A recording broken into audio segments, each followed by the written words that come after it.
Hello students, आज हम पढ़ने वाले हैं OCM का चैप्टर नंबर 1। उसमें का 14 principles of management by Henry Fayol. ठीक है, 14 principles of management by Henry Fayol. Henry Fayol को फादर ऑफ मैनेजमेंट भी कहा गया है। ठीक है, father of modern management. Okay, अब यहाँ पर उन्होंने क्या किया हुआ है, हमको 14 ऐसे प्रिंसिपल्स दिए हुए हैं, रूल्स दिए हुए हैं। अगर वो हम मैनेजमेंट में यूज़ करेंगे तो हमारा मैनेजमेंट कभी भी फेल नहीं जाएगा। ओके, हम लोग सारे, जब ऐसा नहीं कि इसमें का सिर्फ एक ही रूल अप्लाई करेंगे हमारे मैनेजमेंट में और वो काम करेगा, हमारा मैनेजमेंट काम करेगा, नहीं। हमारा मैनेजमेंट काम करने के लिए हमको क्या करना पड़ेगा, ये सारे 14 प्रिंसिपल्स क्या करने पड़ेंगे, अपने ऑर्गेनाइजेशन में अप्लाई करने पड़ेंगे। ओके, तो first principle is principle of division of work. Principle of division of work क्या होता है, हम हमारे ऑर्गेनाइजेशन में काम क्या करेंगे, बांट कर देंगे। ठीक है, जब हर एक को अपने अपना काम पता होगा कि उनको क्या करना है तो क्या हो जाएगा, ईजी हो जाएगा। राइट, कोई भी कन्फ्यूजन नहीं रहेगा, सब अपने हिस्से का काम करेंगे और अपना और जो ऑर्गेनाइजेशन का जो काम है वो जल्दी अचीव हो जाएगा, वो पूरा हो जाएगा जल्दी। Okay, second is principle of authority and responsibility. Authority क्या है, authority is right to take decision. ठीक है, मतलब यहाँ पर जब हम लोग के को राइट दिया जाता है कोई भी डिसीजन लेने का, मतलब ही हमको क्या किया जाता है, अथॉरिटी दी जाती है उस चीज़ को करने की। अब अथॉरिटी ऐसे ही नहीं दी जाती, डिसीजन ऐसे ही थोड़ी ना लेने देंगे। डिसीजंस लेने के लिए हमको क्या करना पड़ेगा, उस डिसीजंस के लिए हम खुद रिस्पॉन्सिबल रहेंगे। राइट, अगर हम लोग कुछ ऐसा इवेंट है वो कर रहे हैं, मैंने कुछ डिसीजन ली हूँ, तो वो डिसीजंस का अगर फेल होता है, वो डिसीजन गलत जाता है या अच्छा होता है, तो उसका जो रिस्पॉन्सिबिलिटी है वो भी मुझे ही उठानी पड़ेगी। ठीक है, तो यहाँ पर हम जिसको भी अथॉरिटी देंगे वो उस चीज़ के लिए करने के लिए रिस्पॉन्सिबल भी रहेगा। Third is principle of discipline. Discipline क्या है, जब हम लोग ओबे करेंगे एंड रिस्पेक्ट करेंगे रूल्स को ऑर्गेनाइजेशन के, तो क्या हो जाएगा, हमारे ऑर्गेनाइजेशन में डिसिप्लिन आ जाएगी। और जब डिसिप्लिन आ जाएगी तो क्या हो जाएगा, हम हमारे गोल्स जल्दी अचीव कर पाएंगे, अच्छे से अचीव कर पाएंगे। Fourth is principle of unity of command. Unity of command, command मतलब क्या, ऑर्डर देना। राइट, जैसे टीचर्स आपको ऑर्डर देते हैं कि ये आज ये करना है या इतना लर्न कर कर आना है। राइट, वैसे ही ऑर्गेनाइजेशन में भी मैनेजर्स क्या करेंगे, हमको ऑर्डर्स देंगे। राइट, कि तुमको आज ये काम करना है। लेकिन यहाँ पर क्या बोला गया है कि कमांड, जो ऑर्डर दी जाएगी वो यूनिटी में होनी चाहिए। यूनिटी मीन्स, ये देखो, ये एक डायग्राम है, इसमें क्या किया हुआ है, ये जो ऊपर है ये हमारा मैनेजर है। राइट, मैनेजर क्या कर रहा है, उसके अंडर 3 लोग हैं, तो एक ही मैनेजर ने क्या करना है, उन तीनों को हैंडल करना है। ठीक है, अगर सपोज़ हम लोग इन तीनों के ऊपर 2 मैनेजर्स रखेंगे, तो एक मैनेजर आके इसको एक बात बोलेगा, ये मैनेजर आके इसको एक बात बोलेगा, तो वो बेचारा फर्स्ट वाला क्या हो जाएगा, कंफ्यूज्ड हो जाएगा कि मैं किसकी बात सुनूं, इसकी बात सुनूं या इसकी बात सुनूं। इसलिए राइट अप्रोच क्या है कि एक ही हमारा मैनेजर होना चाहिए जो हमारे सबऑर्डिनेट्स को संभालेगा। ठीक है, और 2 मैनेजर्स नहीं होने चाहिए किसी भी एक पर्सन के ऊपर। तो ये क्या है, unity of command. Fifth is principle of unity of direction. Direction कौन से वे में लिया हुआ है, तो डायरेक्शन के लिए बोला गया है कि there should be 1 head and 1 plan. Right, हमारे ऊपर एक ही क्या होना चाहिए, एक ही पर्सन होना चाहिए, एक ही हेड पर्सन होना चाहिए एंड एक ही प्लान को हमको फॉलो करना है। अब कोई भी चीज़ करने के लिए हम लोग plan A, plan B, plan C बनाते हैं, लेकिन हमको फॉलो उन तीनों में से कोई भी एक प्लान को ही करना होता है। हम सारे प्लान्स फॉलो करने जाएंगे तो वो पॉसिबल नहीं होता है। तो वो कन्फ्यूजन ना क्रिएट हो, इसलिए हमको क्या करना पड़ेगा, जितने भी हमारे प्लान्स हैं उसमें से कौन सा प्लान ज़्यादा अच्छा रहेगा, जिससे हम ज़्यादा हमारे ऑर्गेनाइजेशन के गोल्स जल्दी अचीव कर पाएंगे, वो वाला प्लान हमको चूज़ कर यहाँ पर काम करना है। ठीक है, तो यहाँ पर यूनिटी ऑफ डायरेक्शन होना चाहिए, हमारा प्लान क्या होना चाहिए, सिंगल प्लान होना चाहिए हमारा।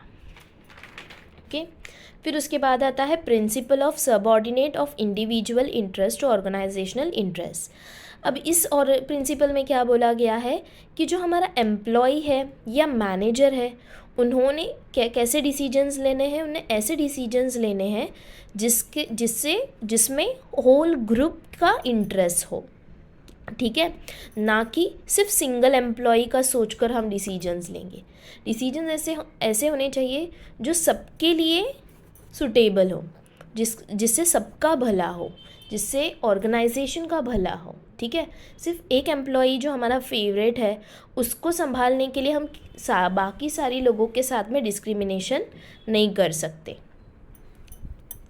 7th is principle of centralisation. It refers to the centralisation of power of authority. ठीक है, अब सेंट्रलाइजेशन क्या होता है, तो सेंट्रलाइजेशन हमारे ऑर्गेनाइजेशन के साइज़ पर डिपेंड करता है। अगर हमारा ऑर्गेनाइजेशन छोटा है तो हम क्या करेंगे, एक ही हेड पर्सन रखेंगे और उसके अंडर सारी चीज़ें चलाएंगे। ठीक है, मतलब एक ही कंपनी है हमारी और उस कंपनी में हम क्या कर रहे हैं, उस पर्सन के कमांड्स के मुताबिक, ऑर्डर्स के मुताबिक काम कर रहे हैं। अगर हमारा ऑर्गेनाइजेशन का साइज़ बड़ा है, राइट, जैसे रिलायंस इंडस्ट्रीज़ है, अब रिलायंस इंडस्ट्रीज़ में उनके बहुत सारे अलग अलग कंपनियां हैं, तो उन सारे कंपनियों के लिए एक ही अगर पर्सन को हम रखेंगे, अपॉइंट करेंगे, तो वो सही नहीं रहेगा। क्यों? क्योंकि वो अकेला बंदा हर जगह पर ध्यान नहीं दे सकता। इसलिए उसको क्या किया गया है, डिसेंट्रलाइज किया गया है। मतलब हर एक कंपनी के लिए उसका अपना एक हेड पर्सन रहेगा। ठीक है, सारी चीज़ें एक पर्सन के अंडर नहीं दी जाएगी। जब स्मॉल ऑर्गेनाइजेशन है तो एक के अंडर दी जाएगी, अगर बिग ऑर्गेनाइजेशन है तो हर एक डिपार्टमेंट के लिए हम क्या करेंगे, एक अलग पर्सन अपॉइंट करेंगे। 8 is principle of remuneration. Principle of remuneration मतलब क्या है, जो हम काम करते हैं उसके बदले में जो हमको सैलरी मिलने वाली है उसको बोला जाता है रेम्यूनरेशन। अब रेम्यूनरेशन कैसा होना चाहिए, रेम्यूनरेशन ऐसा होना चाहिए जो एम्प्लॉय को सेटिस्फाइड करे फाइनेंशियली। ठीक है, जब हम लोग जॉब ढूंढते हैं तो हम लोग को ऐसी सैलरी चाहिए होती है जिससे हमारे नीड सेटिस्फाइड हो, राइट। अब ऐसा भी नहीं है कि हम लोग हमारे पहचान देखकर सैलरी डिसाइड करेंगे, ये मेरा फ्रेंड है या ये पहचान वाला है तो हम लोग इसको ज़्यादा सैलरी देंगे, ये कहीं बाहर का है तो इसको कम सैलरी देंगे। ऐसा नहीं होना चाहिए।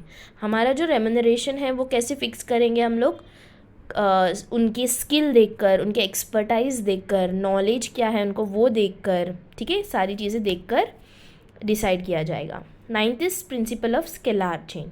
प्रिंसिपल ऑफ स्केलार चेन क्या है, तो प्रिंसिपल ऑफ स्केलार चेन है मतलब ये कम्युनिकेशन का वे बताया हुआ है इसमें। ठीक है, अगर डी को ए तक बात पहुंचानी है तो उसको डी ने सी से जाकर बोलना है, सी बी को जाकर बोलेगा और बी ए को जाकर बोलेगा। उसी वे में ए को अगर जी तक बात पहुंचानी है तो ए ई को जाकर बोलेगा, ई एफ को और एफ जी को जाकर बोलेगा। ठीक है, तो ये एक कम्युनिकेशन है का जो हायरार्की है वो सारे फॉलो होनी चाहिए। और अगर हम लोग को डीले अवॉइड करना है, ठीक है, तो उस टाइम पर हम क्या करेंगे, डी एंड जी को डायरेक्टली जाकर बात कर सकते हैं। सेम लेवल पर अगर हम कोई दो लोग हैं तो यहाँ पर बात कर सकते हैं वो लोग। फिर उसके बाद है principle of order. Principle of order, अब देखो यहाँ पर क्या देखना है, प्रिंसिपल ऑफ ऑर्डर में यहाँ पर a place for everything and everything in its place. ठीक है, प्लेस फॉर एवरीथिंग क्या है, मतलब हर चीज़ के लिए एक पर्टिकुलर जगह होनी चाहिए और सारी चीज़ें अपनी जगह पर होनी चाहिए। ये मीनिंग है ऑर्डर का। यहाँ पर कंफ्यूज नहीं होना है। यहाँ पर हम लिखोगे, नहीं तो हम ऑर्डर देखकर यहाँ पर हम लोग डिस्क्रिप्शन में लिखेंगे कि एक मैनेजर से ऑर्डर आनी चाहिए, वो वाला नहीं है, वो प्रिंसिपल ऑफ कमांड है। तो यहाँ पर कंफ्यूज नहीं होना है। Principle of equity, equity means क्या है, fair as well as friendly relation होना चाहिए हमारा सबऑर्डिनेट्स के साथ, और साथ में हमको क्या करना है, डिस्क्रिमिनेशन नहीं करना है हमारे एम्प्लॉयज़ में। अगर हम लोग डिस्क्रिमिनेशन नहीं करेंगे तो क्या होगा, हमारे ऑर्गेनाइजेशन में कॉन्फ्लिक्ट्स भी नहीं होंगे। Principle of stability of tenure, stability of tenure, tenure means time, ठीक है। जब हम लोग कोई भी एम्प्लॉय को बता देंगे कि हाँ आप 1 साल तक हो हमारे ऑर्गेनाइजेशन में, हम आपका काम देखेंगे और फिर डिसाइड करेंगे आपको आगे कंटिन्यू कराना है या नहीं कराना है। तो ऐसे टाइम पे जब एम्प्लॉय को पता होगा कि हाँ मैं 1 साल तो हूँ इस ऑर्गेनाइजेशन में, तो वो अपना पूरा फोकस डालेगा उसमें, अपना पूरी पोटेंशियल बताएगा ऑर्गेनाइजेशन को, और उसको एक सेंस ऑफ बिलोंगिंगनेस होगा, तो उससे वो अच्छे से काम कर पाएगा। और जब जॉब सिक्योरिटी क्या करती है, यहाँ पर हेल्प करती है एम्प्लॉय टर्नओवर रेशो में, मतलब जो एम्प्लॉयज़ छोड़कर जाते हैं उसका जो रेशो रहता है उसको कम करने में हेल्प करती है। Principle of initiative, initiative means क्या समझना है, innovation, right, working in a innovative वे। हमको ऑर्गेनाइजेशन में लोगों के आइडियाज़ लेने चाहिए, नए नए तरीके उन लोगों से हमको क्या करने हैं, सीखने हैं। और जब हम लोग उनको हमारे साथ हम लोग डिसीजंस में उनको लेंगे, हेल्प करेंगे, मतलब उनकी हेल्प जब लेंगे तो उनको भी अच्छा लगेगा कि हाँ मेरी भी बात की कुछ यहाँ पे वैल्यू है। तो यहाँ पर हम लोग को हमेशा इनोवेशन पर ध्यान देना है, नई नई आइडियाज़, नई नई चीज़ें हमारे ऑर्गेनाइजेशन में अप्लाई कर देखनी चाहिए कि वो हमारे लिए काम करती है या नहीं करती है। Principle of Esprit the crops, एक उसका मीनिंग है टीम वर्क, ठीक है। यूनियन इज़ द स्ट्रेंथ, मतलब जब हम लोग एक साथ में खड़े रहेंगे तो हमारे में क्या रहेगा, स्ट्रेंथ रहेगी, right. Leader a manager should create a spirit of team work, हम लीडर और मैनेजर का काम क्या है कि वो अपने एम्प्लॉयज़ में टीम वर्क लेकर आए, ठीक है, और अंडरस्टैंडिंग लेकर आए एम्प्लॉयज़ के बीच में। जब टीम वर्क एंड अंडरस्टैंडिंग आ जाएगी हमारे एम्प्लॉयज़ में, तो उससे क्या हो जाएगा, ऑर्गेनाइजेशन अपने गोल्स ईजीली अचीव कर पाएगा। ओके, तो ये है हमारे 14 principles of management Henry Fayol ने बताए हुए। अगर आपको इस कोई भी पॉइंट में से कोई भी डाउट है तो आप कमेंट में बता सकते हो। I will explain it again in the next video. Okay, thank you.